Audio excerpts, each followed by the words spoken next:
오랜만에 우리 선교회 가족들 함께 뵌 것을 하나님께 감사를 드립니다. 오늘 디모데후서 본문에 있는 말씀 4장 2절에서 4절까지 보았습니다. 이 말씀은 바울이 로마 감옥에 있으면서 디모데에게 쓴 편지의 내용입니다. 자기의 그 영적 아들처럼 길러놓은 디모데가 이제 바울이 감옥에서 죽음을 얼마 남지 않고 한 1년 정도 있으면 죽을 거라는 것을 알고 있습니다. 그래서 디모데가 과연 내가 잘 알려준 방법대로 또 부탁한 빌립보 교회를 잘 인도하는지를 이제 부탁하는 뜻에서 이 편지를 쓴 내용이 오늘 우리들에게 주된 말씀이 될 수 있겠습니다. 그래서 저는 이 말씀을 보고 제목을 영적 난민이라는 제목을 붙여봤습니다.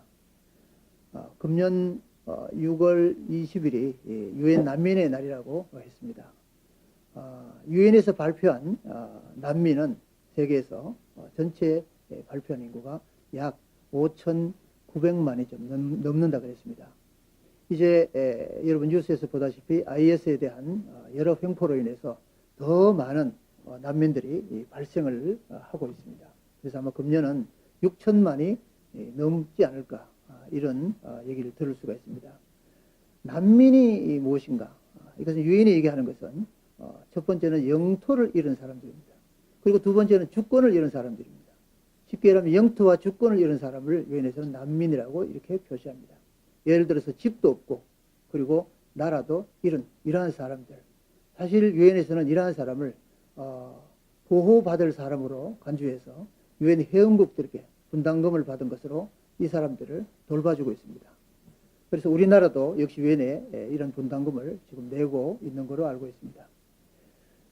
지금 세계 난민들에 대한 모든 부분이 뉴스에도 많이 등장하는 것은 여러 가지 정말 참 문제점을 어떻게 해결해야 되나 나라마다 고민을 하고 있습니다. 우리가 얘기하는 것은 이런 육적 난민에 대한 부분의 얘기도 정말 어떻게 해결을 해야 되나 고민을 하는데 우리가 오늘 본문을 읽은 대로 성경이 말하는 성경에서 보는 영적인 난민도 또 있습니다. 이것은 여러 가지의 종류가 있습니다만은 우리가 영적인 난민은 도대체 누구인가? 흔히들 우리는 교회를 열심히 다니지만은 포장된 크리스찬들이 많이 있습니다. 예를 들어서 예배를 그냥 보러 왔다 갔다 하는 사람들, 그리고 오래 믿은 사람이지만은 교회에 정말 가기 싫어서 억지로 나오는 사람, 아니면은 목사님의 설교가 듣기가 좀 거북스러워서 요즘에는 가난한 성도들이 또 많이 생겼다고 합니다. 그래서 어찌됐건 이러한 종류에 분류된 사람도 있는가 하면 사실 성경이 말하고 있는 영적 난민은 하나님을 알지 못하고 있는 모든 사람을 영적 난민이라고 얘기합니다. 쉽게 해서 하나님을 떠난 사람은 방황 가운데 살고 있는 이러한 사람이 될 수 있는 거죠. 그래서 이 사람들이 살고 있는 곳이 어디인가? 여기서는 바로 세상을 얘기합니다. 이 세상에 살고 있는 하나님을 알지 못하고 있는 이 모든 사람들이 성경이 말하는 영적 난민들이죠. 그래서 영적 난민들을 구조하기 위해서, 즉 구제하기 위해서, 아니면 성경이 얘기한 대로 구원하기 위해서 우리는 교회를 세웁니다. 이 교회는 예수님을 통해서 마지막 날까지 항상 교회를 세우기를 명령하고 계셨기 때문입니다. 교회는 바로 이러한 하나님을 알지 못하는 그들을 향해서 등대를 세우고 또 빛을 비추어서 구조선을 보존하고 있는 그러한 것이 바로 교회라고 할 수 있습니다. 예를 들어서 예수님께서 말씀하시기를 나는 세상의 빛이라고 말씀하셨습니다. 빛은 생명의 말씀이죠. 요한복음 1장 1절에서 5절에 있는 말씀 가운데 이 말씀이 있습니다. 이 말씀이 곧 하나님이시라. 즉 우리에게 준 하나님의 말씀이 우리에게는 하나님으로 이렇게 말씀을 하시고 그 안에 생명이 있으니 그 안에 구원이 있고 그 안에 영생이 있으니 이 생명은 곧 사람들에게 줄 수 있는 빛이라 그랬습니다. 결국 이 말씀, 즉 로고스 안에 있는 것이 우리들에게 구원을 해줄 수 있는 생명의 빛이라고 말씀하신 거죠. 이 빛이 사실은 우리 세상에 왔지만 사람들이 깨닫지 못하더라 하는 말씀이 요한복음에 기록이 되어 있습니다. 그래서 우리는 교회를 통해서 이 빛되는 말씀, 즉 선포되는 말씀이 바로 교회에서 빛으로 전해지는 모습이라고 볼 수 있습니다. 그래서 교회는 계속해서 빛을 선포하는 장소로 이렇게 보아야 할 것입니다. 교회는 말씀이 선포되는 곳이며 아울러 빛이 선포되는 그러한 장소라고 볼 수 있습니다. 성경에서 보는 영적 난민들은 과연 언제부터 생겼나? 한번 우리가 역사적으로 보면 우리가 잘 알다시피 먼저 구약에서 보는 영적 난민이 있습니다. 이 근원은 창세기 1장 1절에서 또 3장까지 가는 가운데 아담과 하와가 나옵니다. 바로 아담과 하와가 하나님께서 하나님을 하여금 지음을 받고 하나님을 하여금 좋은 동산에서 살 수 있도록 해 주었지만은 결국 하나님의 말씀을 어겨서 하나님이 동산에서 쫓아내 버렸습니다. 그 순간부터 하나님과 멀어지게 되고 그 순간부터 아담 하와는 바로 영적으로 난민 신세가 된 것입니다. 그래서 이 난민으로 나간 그 모든 자손들이 모두가 다 난민의 자손이 되며 과연 이들이 어떻게 구원을 얻을 것인가 하는 것이 바로 성경이 제시하는 얘기입니다. 바로 창세기에서 계시록까지 가는 동안 결과적으로 버림받은 난민이 되어 있는 그 백성들을 계시록에 와서 바로 하나님께서 그 백성을 찾겠다 하는 것이 바로 마지막까지 기록이 되어 있는 것입니다. 바울은 이러한 부분을 성경 말씀에서 에베소 2장 12절에 이렇게 기록을 하고 있습니다. 우리 한번 에베소 2장 12절 찾아서 같이 한번 보겠습니다. 프린트물을 나눠줘서 그 프린트물 보면서 보시면 되겠습니다. 한 목소리로 보겠습니다. 시작. 너희는 그리스도 밖에 있었고 이스라엘 나라 밖에 사람이요 소망도 없고 하나님도 없는 자이더니. 결국 쫓겨난 사람은 그리스도 밖에 있었고 이스라엘 나라 밖에 사람이요, 즉 선택되지 못한 갈로 밖에 사람이 되어 있다는 거죠. 즉 소망도 없고 희망도 없고 절망 가운데 있는 하나님이 없는 자이라고 표시했습니다. 정말 하나님이 없는 자는 얼마나 불쌍한 모습인지 알 수가 없습니다. 결국 이 세상에 버림받은 그 땅에 누가 차지하게 된다면 바로 사탄이 들어와서 왕노릇하고 그 버림받은 백성을 결국 독차지하게 된 것이죠. 그래서 성경은 우리들에게 두 가지에 대한 분류된 말씀을 해주십니다. 그것은 뭐냐면 반은 육적인 말씀이 있고 반은 영적인 말씀입니다. 즉 영과 육이 같이 이렇게 반반으로 우리들에게 말씀을 해주는데, 영적인 얘기는 즉 하나님께서는 무형실존, 즉 형체 없이 존재하기 때문에 보이지 않습니다. 이 보이지 않는 하나님의 말씀, 즉 영적인 말씀을 우리가 듣고 해석할 수 없어서 우리는 강단에서 선포되는 말씀 통해서 또 목사님을 통해서 즉 해석을 해서 듣게 됩니다. 결과적으로 성경은 계속 얘기하기를 육적인 얘기를 하지만 끝으로 하나님은 영적으로 먼저 우선순위를 두고 우리들에게 요구하고 계십니다. 성경이 얘기하는 것은 겉으로는 육적인 얘기를 하는 것 같지만 실상은 하나님께서 영적인 세계가 있다는 것을 분명히 얘기해 주고 있는 것이죠. 자, 여러분, 우리는 바다 구경을 한번 할 때가 있습니다. 계시록에서 얘기하는 것은 우리가 육적으로 보는 것은 우리가 보는 바다로 연상하지만 우리는 마지막 계시록에 왔을 때 성경이 얘기하는 바다는 이 세상을 얘기할 수가 있습니다. 이 세상은 영적으로 본다면 정말 캄캄하고 또 암울하고 버려진 땅이고 또 희망도 없고 정말 절망 가운데 있는 이러한 곳으로 비유할 수가 있습니다. 정말 우리는 영적인 눈으로 봤을 때 이 세상이 그러한 눈으로 보여질 때가 있습니까? 이 세상이 그러한 바다로 보여질 때가 있는가 이거죠. 결국 우리는 영적으로 봤을 때 세상이 이러한 모습이구나 하는 것을 우리가 발견을 해야 되겠습니다. 그래서 세상은 영적인 부분과 육적인 부분의 전쟁터라고 얘기를 하는 것입니다. 하나님께서는 언제나 우리들에게 요구하기를 눈에 보이는 것으로 만족하지 않고 우리는 항상 눈에 보이지 않는 영적인 것이 더 중요하다고 요구를 하십니다. 영토를 잃어버린 사람, 즉 한마디로 얘기해서 권리를 잃어버린 사람, 이 주권을 잃어버린 사람은 어디 가더라도 자기 권한을 주장할 수가 없게 된 거죠. 예를 들면 이혼한 부부의 자녀를 보면 알 수 있습니다. 그 아이는 부모를 잃어버리고 어디 갈 곳도 없고 기댈 곳도 없으며 자기 어떤 권한을 주장할 곳이 아무것도 없는 것을 우리는 보고 너무나 불쌍한 장면을 연상할 수가 있습니다. 바로 이러한 모습이 영적으로 하나님을 잃어버렸을 때 그러한 모습이 된다는 것을 알 수가 있는 겁니다. 이 성경은 이러한 버려진 백성들을 구원해내는 그런 팩트로 다 기록이 되어 있습니다. 하나님께서 많은 사람을 동원해서 버려진 백성, 하나님을 알지 못하는 그런 영적 난민들을 위해서 구원하기 위해 모세를 보내서 이스라엘 백성을 건져내는 일도 있었고, 요사를 통해서 또 가나안 복지로 들어가는 일을 또 만들어 주셨고, 또 광야에 지나가는 동안에 한 사람도 또 굶어서 죽는 일 없이 다 먹을 것 입을 것 챙겨 주셨습니다. 그리고 이스라엘 백성들이 자기들이 잘 살겠다고 스스로 또 왕을 요구해서 또 왕도 세워주고, 그리고 선지자를 통해서 많은 지도할 수 있도록 인도를 했지만, 그렇게 많은 이스라엘의 역사 가운데 하나님의 말씀을 듣고 순종한 일은 거의 별로 볼 수가 없습니다. 그래서 하나님께서 너무 실망한 그러한 모습을 볼 때, 정말 바벨론 시대, 마지막 시대에 왔을 때, 구약 시대에서 바벨론을 시켜서 이스라엘 백성들 이렇게 그냥 두어서는 안 되겠구나. 그래서 결국 바벨론의 포로가 되는 이러한 일을 마지막 시대에 만들어 보는 것을 알 수 있습니다. 우리는 이사야를 통해서 하나님께서 어떻게 이스라엘 백성들에게 간절한 마음, 정말 이스라엘 백성들에게 하나님의 그 사랑하는 마음을 담아있다는 것을 이사야를 통해서 읽어볼 수가 있는데, 한번 성경을 찾아보겠습니다. 이권에 보면 이사야 1장 2절에서 4절에 있는 말씀 되겠습니다. 이 부분을 같이 한번 찾아서 읽어보겠습니다. 시작.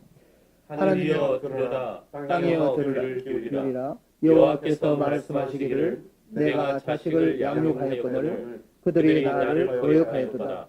소는 그 임자를 알고 나귀는 그 주인을 알건만은 이스라엘은 알지 못하고 나의 백성은 깨닫지 못하는도다 하였도다. 슬프다 범죄한 나라여, 허물진 백성이요 행악의 종자여, 행위가 부패한 자식이로다. 그들이 여호와를 버리며 이스라엘의 거룩한 자를 만홀히 여겨 멀리하고 물러갔도다. 아멘.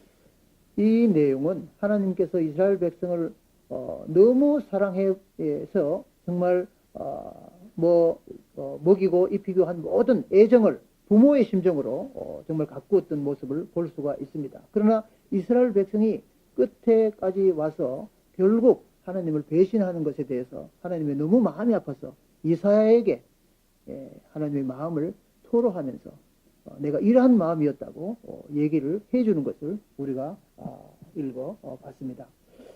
자, 하나님께서 이러한 아픈 마음을 가지고 이스라엘 백성을 바벨론의 포로가 되어서 정말 쫓겨내는 이런 모습을 우리가 상상을 할 때, 하나님의 마음이 부모의 마음으로서 얼마나 마음이 찢길 만큼 아프셨겠나 하는 것을 알 수가 있습니다.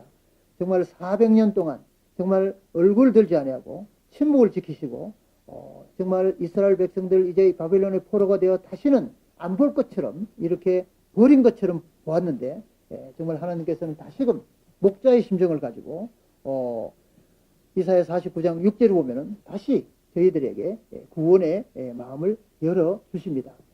우리가 이사야 49장 6절을 한번 읽어보겠습니다. 시작. 또 내가 너로 말미암아 이방의 빛을 삼아 나의 구원을 베풀어서 땅끝까지 이르게 하리라. 아멘. 하나님께서 이사야에게 정말 상상할 수 없는 이 말씀을 주고 있습니다. 실제 이사야는 바벨론 포로에 끌려갔을 때 시골로 포로가 되어 갔습니다. 그리고 그때 같이 간 다니엘은 궁전으로 포로가 이렇게 잡혀갔었고, 이제 시골로 가 있는 이사야에게 하나님께서 늘 만나서 말씀을 하는 가운데 지금 오늘 읽은 말씀 이사야 49장 6절의 말씀을 이렇게 약속으로 해 주시는 겁니다. 이 말씀은 너무나 엄청난 말씀이 되어서 어떻게 보면은 이사야도 듣고 과연 이 말이 무슨 말인가 아마 이해 못했을 수도 있을 것입니다. 이것은 저희들이 성교 훈련을 받는다든지 어디로 갈 때 이것은 특히 일본어로 암송을 해야 될 아주 중요한 그런 말씀의 내용입니다. 무엇입니까? 내가 너로 말미암아 이방의 빛을 삼겠다. 이것은 너는 이사야를 얘기합니다. 이사야는 즉 이스라엘 모든 민족의 대표를 통해서 얘기하는 거죠. 내가 너로 말미암아 이방의 빛을 삼아서, 즉 이 바빌론의 그야말로 아무런 구원의 희망도 없는 절망 가운데 있는 이 가운데 너로 말미암아 건져낼 수 있는 이방의 빛을 삼겠다. 이 얘기를 이사야에게 해주는 거죠. 그리고 이어서 나의 구원을 베풀어서 하나님의 구원을 여기에 베풀겠다고 얘기합니다. 어디까지 갑니까? 땅끝까지 이르게 하겠다. 정말 갇혀있고 아무런 절망이 없는 가운데 이사야에게 이런 희망적인 얘기를 해줍니다. 이스라엘 백성을 구원해서 땅끝까지 이르게 하는 놀라운 약속을 이제 이사야를 통해서 해주고 이사야에게 힘을 실어주는 거죠. 그 힘을 실어주는 것에 대해서 한 번 더 하나님이 강력한 약속을 해주시는 것입니다. 네 번째 우리 성경 말씀을 다시 한번 보면 이사야 45장 5절에서 6절에 있는 말씀이죠. 한번 읽어보겠습니다. 시작. 나는 여호와라. 나 외에 다른 신이 없나니 나밖에 다른 신이 없느니라. 너는 나를 알지 못하였을지라도 나는 내 띠를 띠고 종일 것이라. 해 뜨는 곳에든지 해 지는 곳에든지 나밖에 다른 이가 없는 줄을 무리로 알게 하리라. 아멘. 하나님께서 자신 있게 내가 바로 너희 하나님이 되겠다. 나밖에 다른 신이 절대 없다 하는 것을 아주 확실하게 강력하게 못을 박아서 말씀을 해줍니다. 너는 나를 알지 못하지만 나는 너를 띠로 동인 것처럼 널 데리고 다니겠다. 해 뜨는 곳에서 해 지는 곳까지 나밖에 다른 이가 없는 줄을 모두가 알게 해주겠다고 이렇게 강력한 약속을 해주시는 거죠. 이것만 보더라도 하나님께서 우리들에게 무한한 사랑을 해주고 있는 것을 볼 수가 있습니다. 하나님께서 버려놓고도 내가 너희를 보낸 것이 양을 이리떼 속에 보낸 것처럼 하나님의 마음이 엄청 염려하고 고민되고 아팠던 그런 부분을 우리가 엿볼 수가 있습니다. 우리가 하나님의 마음을 좀 더 알고 싶으면, 즉 하나님의 뜻은 이제 하나님의 마음이 되겠죠. 하나님의 마음을 알고 싶은 그런 성경은 출애굽기를 보면 우리가 하나님의 마음을 잘 알 수가 있습니다. 그리고 예수님을 우리가 좀 더 배우고 예수님을 좀 더 알고 싶으면 우리는 요한복음을 계속해서 읽으면 10번이고 20번이고 읽으면 예수님의 마음을 우리가 정말 배울 수가 있습니다. 또 하나님의 구원 계획, 하나님의 구원에 대한 여러 가지 어떤 계획이 일찍부터, 즉 구약시대부터 신약에 이르는 모든 약속이 담겨져 있는 것은 이사야 66장에 있는 전장에 있는 말씀입니다. 성경이 66권이 있듯이 이사야 66장은 소성경이라고 이렇게 얘기를 합니다. 이렇게 해서 하나님께서 구원해준 이 모든 것이 우리가 믿음으로 바로 쓰고 믿음의 의안에 이르며 또 구원된 자리에 가는 것은 우리가 성경 말씀에 로마서를 읽으면 우리는 더욱더 확실하게 믿음 안에 설 수 있다는 것을 우리는 알 수가 있습니다. 이어서 이러한 모든 것을 가지고 우리는 사도행전을 열어서 바울에 대한 얘기를 들으면 하나님이 앞으로 살 선교 명령을 어떻게 하셨구나. 성경은 대충 이러한 줄거리로 엮어져 나간다는 것을 알 수가 있습니다.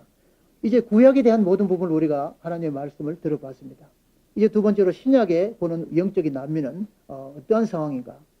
이제 사도 바울이 예수님께서 사도 바울이 예수님에 대한 말씀을 기억하며 기록한 말씀이 하나 있습니다. 이것은 다섯 번째 갈라디아서 1장 4절에 있는 말씀입니다. 우리 한번 보겠습니다. 시작.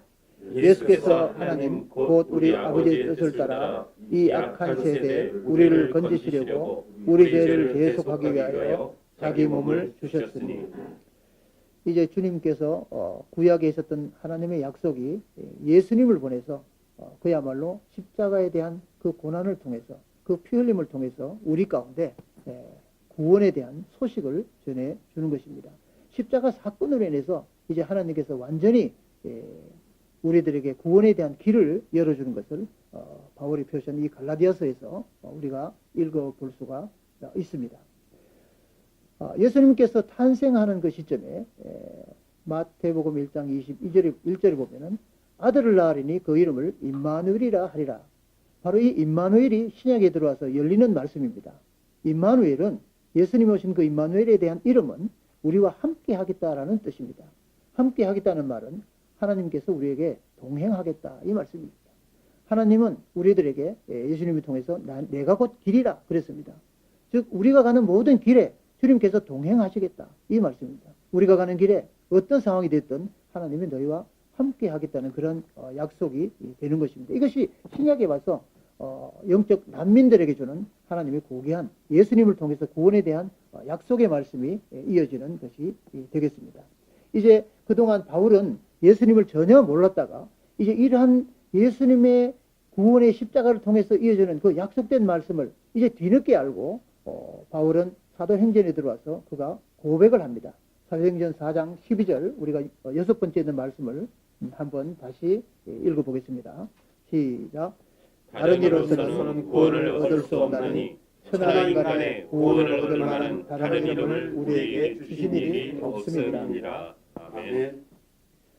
바울은 예수님을 통해서 정말 우리에게 구원을 얻을 수 있는 이름은 예수님밖에 없구나 하는 것을 알고 그는 모든 것 다 내려놓고 그야말로 주님을 위해서 자기는 마지막까지 주의 명령을 쫓은 열방을 향해서 하나님의 복음을 들고 나가겠다고 이렇게 외친 것입니다. 이것은 바울이 예수님이 왔다는 부분에 대해서 그 마음속에 굉장히 깊은 감명을 아마 받았을 것입니다. 자, 이제 그러한 마음이 이제 지금 12월 달인데 이제 얼마 안 있으면 성탄절이 돌아옵니다. 곳곳마다 메리 크리스마스를 아마 외칠 것입니다. 정말 메리 크리스마스는 예수님이 오신 생일의 날입니다. 예수님이 탄생한 그 날이 됩니다. 성경에 보면은 천사가 이르되 무서워 말라 보라 내가 온 백성에게 미칠 큰 기쁨의 좋은 소식을 너에게 전하노라. 이것이 누가복음 2장 1절에서 2절에 있는 말씀을 우리들에게 얘기해 준 것입니다. 큰 기쁨의 좋은 소식.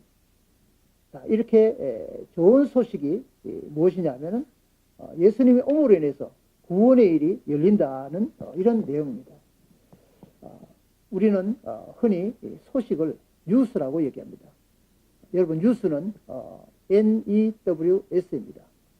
이것은 뭐냐 하면 우리가 북쪽을 가리킬 때 N을 얘기하고 그 다음 동쪽을 얘기할 때 West 그리고 서쪽을 얘기할 때 West 그리고 남쪽을 얘기할 때 South 즉 이 네 글자가 첫머리를 모아서 뉴스 즉 소식이라고 얘기합니다.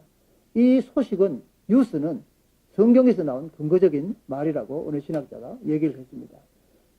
즉 예수님이 오신 큰 기쁨의 좋은 소식 이 소식은 동서남북 성경은 창세기에서부터 계시록까지 동서남북에 대한 방향적인 얘기를 많이 합니다. 결과적으로 뉴스는 이 하나님의 복된 소식이 바로 우리가 얘기하는 동서남북에서 들려오는 소식이라고 얘기할 수 있겠습니다.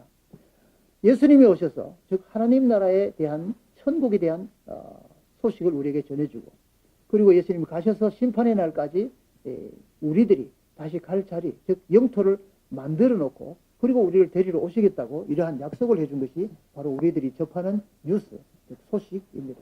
바울이 이것을 발견한 것입니다. 사도 바울이 주님을 이렇게 발견하고 이 엄청난 하나님의 계획을 깨닫고 나서 내가 너와 함께 하겠다. 세상 끝날까지 항상 어떻게 그림자처럼 암탉의 병아리를 품는 것처럼 너와 함께 할 것이다. 주님이 우리를 버리지 않겠다 하신 약속을 굳게 믿었습니다. 이것은 할례자나 무할례자나 아니 이방인이나 유대인이나 모든 민족이 동일합니다. 나라와 국경을 무시하고 열방을 향해서 자기의 목숨을 마지막 감옥에서 한 방울의 번제와 그 드리는 기름이 되는 것처럼 죽기까지 바울의 모습은 마지막 순교의 마당까지 그러한 모습으로 사는 것을 볼 수 있습니다. 오늘 본문의 내용이 그렇습니다. 이 로마 감옥에 있으면서 디모데에게 이 글을 쓰면서 오늘의 마지막 저희들에게 한 말씀이 교훈의 말씀으로 남겨준 것은 디모데에게 준 말씀이라 우리들에게 준 말씀이라 동일합니다. 우리 한번 본문 말씀을 다시 한번 읽어 보겠습니다. 성경에 있는 말씀 5절까지 보겠습니다. 2절에서 5절까지 시작. 너는 말씀을 전파하라. 때를 얻든지 못 얻든지 항상 하시라. 범사의 오래 참음과 가르침으로 경책하며 경계하며 권하라. 때가 이르리니 사람이 바른 교훈을 받지 않으며 귀가 가려워서 자기의 사욕을 쫓을 스승을 많이 두고 또 그 귀를 진리에서 돌이켜 허탄한 이야기를 쫓으니라. 그러나 너는 모든 일에 근신하여 고난을 받으며 전도인의 일을 하며 내 직무를 다하라.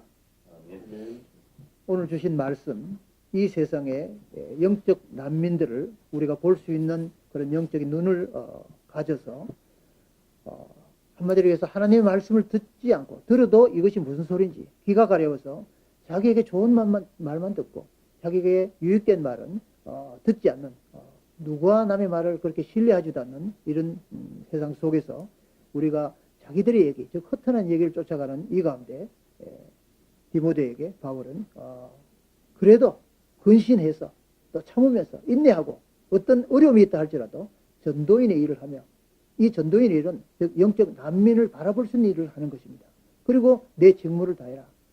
자기의 목숨을 다할 때까지 그런 일을 하는 것을 얘기합니다. 자, 오늘의 본문 말씀을 통해서 우리 시대에 과연 우리는 어떻게 이 시대를 살아가야 될 것인가 하는 것에 대해서 저는 캄보디아를 갔다 와보고 캄보디아에서 영적 상황이 대단히 심각하구나 하는 것을 알 수 있었습니다. 캄보디아에서는 많은 절이 있습니다. 그리고 그 나라의 95%가 정말 불교의 나라입니다. 이들 동네마다 절이 있는 것은 아이가 탄생하면은 전부 절에 가서 등록을 합니다. 그리고 아기가 나오면 손에 빨간 줄을 또 실 같은 줄을 채워줍니다. 이 실이 너의 생명을 지켜주고 너의 앞니를 지켜준다는 그런 아주 정령신을 섬기고 미신을 섬기는 이런 거 알 수 없는 불교의 종교의 나라가 되어 있습니다. 95%가 되어 있다는 것은 저희들이 섬기는 일본 선교에 대해서 우리가 기도하는 그 일본도 거의 95% 가까운 즉 하나님을 알지 못하는 사람이 극히 미전도 종족에 대한 정말 거대한 나라 일본에서 보더라도 95%가 하나님을 알지 못하는 나라와 영적 상태는 비슷한 상태로 되어 있습니다. 95% 정도의 국민들이 모두가 영적 난민들입니다. 이러한 일에 있어서 저희들이 날마다 기도하고 날마다 생각하며 또 일본을 향해서 기도하는 이 모든 기도의 제목들이 어떻게 저들을 구원할 수 있을 것인가, 저들을 어떻게 하면 하나님의 백성을 만들 것인가, 이것이 우리의 기도의 제목인 줄 알고 있겠습니다. 이래서 우리는 예수님이 오셔서 영토를 우리에게 주기 위해서 영토를 우리들에게 하나님의 백성들에게 영토를 찾기 위해서 우리들에게는 숙제를 줬는데 우리 믿음으로 하나님이 만들어 놓으신 영토를 우리는 찾게 됐습니다. 이래서 우리들은 하나님의 그 영토를 찾은 하나님의 군사로서 이제 하나님 나라에 다시금 믿지 않는 사람들을 향해서 그들을 하나님 나라로 인도할 수 있는 독립투사들이 되기를 간절히 바라는 것입니다. 기도하겠습니다. 참 좋으신 아버지, 주님께서 이 세상에 우리가 알 수 없는 영적으로 난민들이 정말 많은 퍼센트를 차지하고 있다는 것을 알 수 있습니다. 유엔이 발표한 것 이외에도 영적으로 난민들은 너무나 많은 것을 우리가 성경을 통해서 알 수 있었습니다. 아버지 하나님, 이제 작은 숫자지만 우리가 하나님을 알고 주님께서 허락하신 하나님의 나라 그 영토를 우리에게 주셨는데 우리가 이것을 어떻게 고귀한 가치를 알지 못하고 저 난민들을 구할 수 있는 그런 영적인 눈을 뜨게 해서 저들로 하여금 그 나라를 소개하고 또 안내하고 또 강력한 하나님의 힘을 얻어서 그 지혜로 말미암아 우리가 하나님의 부름받은 군사로 잘 쓰임받게 도와주시옵소서. 이로써 우리가 천국 나라를 안내하는 정말 그 나라를 쟁취하는 독립투사로서에 대한 역할을 감당할 수 있도록 우리에게 힘과 용기를 허락해 주시옵소서. 특별히 이곳에 수고하는 모든 우리 사역자들 위해 주님 함께해 주시옵고 우리가 바라는 모든 기도의 제목을 아버지 하나님 분명히 주님의 이름으로 답을 얻을 수 있도록 도와주시옵소서. 예수님의 이름으로 기도하옵나이다. 아멘.